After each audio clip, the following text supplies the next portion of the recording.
but it still sucks to have to, hey, I don't know how my body's gonna react to this thing, and we gotta try it all new again.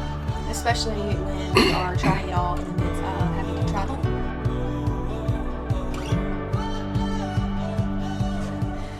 So today it's 11 p.m. at night, and this is the first time that I've really been able to communicate on here. I think Darren did an update earlier about what was going on. But basically we ended up having to stay an extra night to manage my pain. They're switching around my pain regimen, which I really, really hate because I hate being the guinea pig and I hate having to try new things like that, especially once I found something that worked. I don't like having to take pain meds in general, just because, like heavy duty pain meds. Like I'll take ibuprofen and Tylenol and stuff, but as far as like hydrocodone and morphine, like I really don't like taking meds like that because I know the potential of how addictive they can be, and I don't like that. And while I don't worry about myself getting addicted, just like my mindset, it does worry me because I know from my medical history that drugs wear out of my system extremely quickly. And so having to be on any kind of high dose med like that really just makes me nervous that I am going to get used to it faster. Let me fix my blanket so I don't have to move my arms. I'm really, really cold right now. I just have this fear that, despite the fact that I know I don't have the addictive tendencies, and I'm not worried about that myself, I'm more just worried about my body and the fact that what if my body literally stops reacting to the pain meds, and then I have to go up on a dose, and then I have to switch around doses, and that's kind of the point that we've hit now. And I've been dreading this moment. They warned me that could happen. No, they warned you that it will happen. Would happen, yeah. And so now that we finally hit that moment, and they're potentially taking me off my regimen of extended release morphine with hydrocodone as breakthrough pain. I can't remember the exact name that they had me on, but it's basically going to be another extended release type tablet and another form of pain relief for breakthrough pain. The one good thing about this,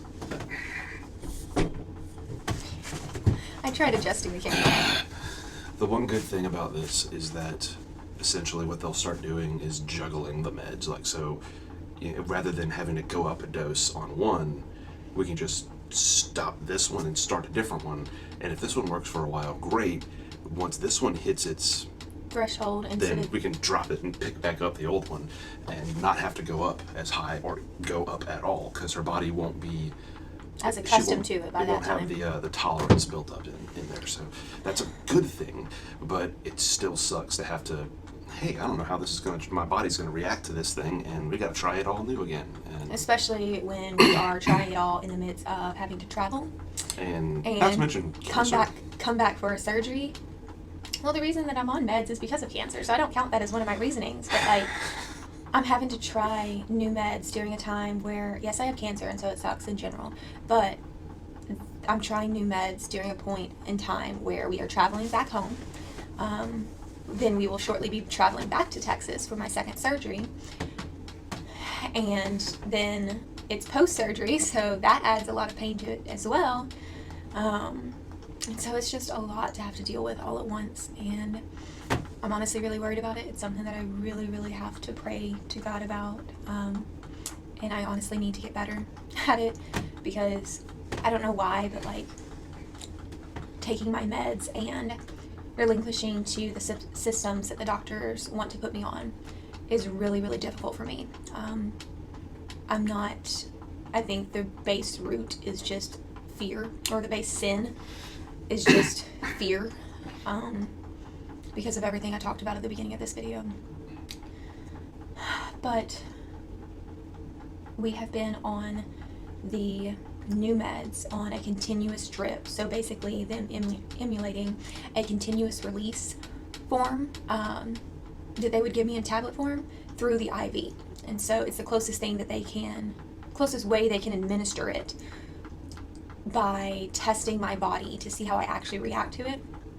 and seeing if it actually works. And because it is in an IV form, it's going to kick into my system a lot sooner than it would if I were to just start taking the oral medication once I start getting home. Because with the morphine and the hydrocodone, it took me a good week before I started feeling the positive side effects of being in less pain throughout the day.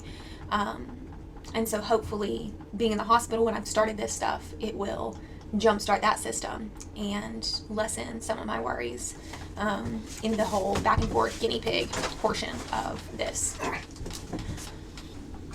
So it sucks that I've had to stay in the hospital an extra day, because I really, really hate hospitals, and I truly believe that you can't actually rest and recover in a hospital. You don't start your rest and recovery until you are actually at home in your own bed, in your own comfort zone, and can relax. And I am not doing that right now. I am sleeping a little better, which we are grateful for. I'm sleeping really, really hard, and I haven't had any of the night terrors that I've woken up with screaming. Granted, I've only taken like 2 naps that they could have happened in, but they were long naps, like 4 hours, and I was sleeping really hard, and no night terrors came, and so praise God for that.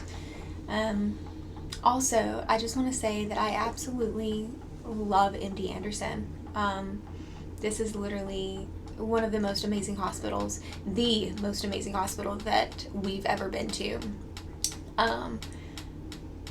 The way that they support each other, and the way that they encourage each other, and the way that they are constantly just helping each other, it is community over competition. That's the best way I can describe it. Like, all of the nurses work good together. All of the nurses have the patient's best interest at heart. They have each other's best interest at heart. Same thing for the doctors. They communicate so well together.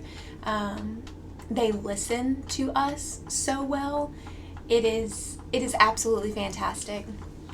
And they really put a personal touch on everything. When we started treatment, and I got my first cancer treatment on April 6th, we got a phone call from MD Anderson, and it was after the treatment, and I was exhausted, I was hurting, I was angry, and I knew that it was my oncologist because I recognized the number. And so the only reason I answered was because the reason I didn't answer was because I could not mentally handle any more information. And so he leaves a voicemail, and literally the only thing that the voicemail says is, "I'm sorry that I missed your call. I hope that you're doing okay. I saw on your chart that today's your birthday. I'm sorry that we had to give you cancer treatments on your birthday, but you can survive this. You know, I'm truly inspired by your story. And I just wanted to wish you happy birthday, well wishes, and just check on you and see if you were okay." And that was literally all he was calling about. And so when we called him back the other day, or when we called him back a few days later to schedule like follow-up appointments, he literally checked just to make sure that I had a good birthday. He's like, "I know it can only be as good as, as is with cancer treatment, but, we hope that we made it as easy for you as possible. Happy late birthday." He asked us if we were able to go out to eat or something. Like, he was just so genuine and so authentic. And then tonight, we have the same nurse that we had last night. We have April.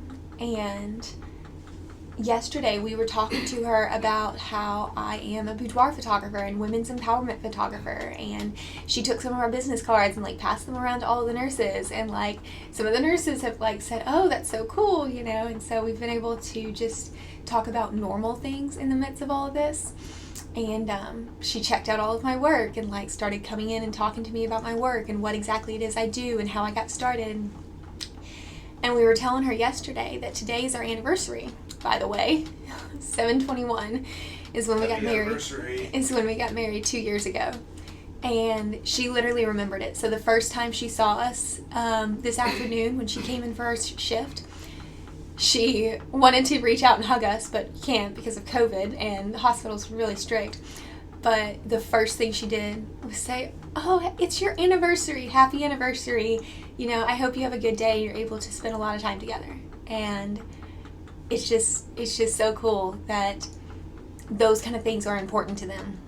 And it really makes a difference in patient care, and it really makes a difference in your ability to keep pushing forward and find encouragement and know that you're just surrounded with a really good group of people who, even if they don't believe the same things you do, even if, you know, they don't have all the answers to your case, they are going to be supporting you, and they are going to be listening about what is important to you, and they're going to make sure that it happens, if at all medically possible, so that they can make this as easy as possible on you. And every single person that we've asked if they've enjoyed working here or how long they've worked here, we've had to sit there and listen to them for at least 5 minutes talk about how amazing this place is and how they found their best friends here, and just something that you don't normally hear at a hospital or a doctor's clinic is what we're going through right now. And so it makes us really happy and just gives us a lot of encouragement, and we are excited to start coming back for every treatment instead of doing alternating treatments between our local oncologist and our Texas oncologist. We are going to be switching it over to just our Texas oncologist. It's just medically the best decision for us right now because of some stuff that has happened.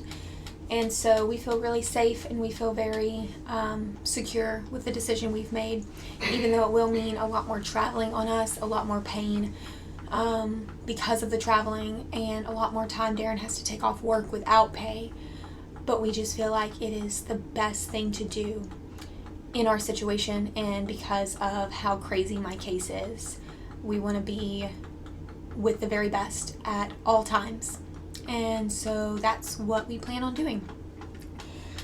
Alright, I'm going to try to go back to sleep, and I'm hoping that I will be able to hit another one of those like 4, 5, 6 hour like heavy duty sleeps.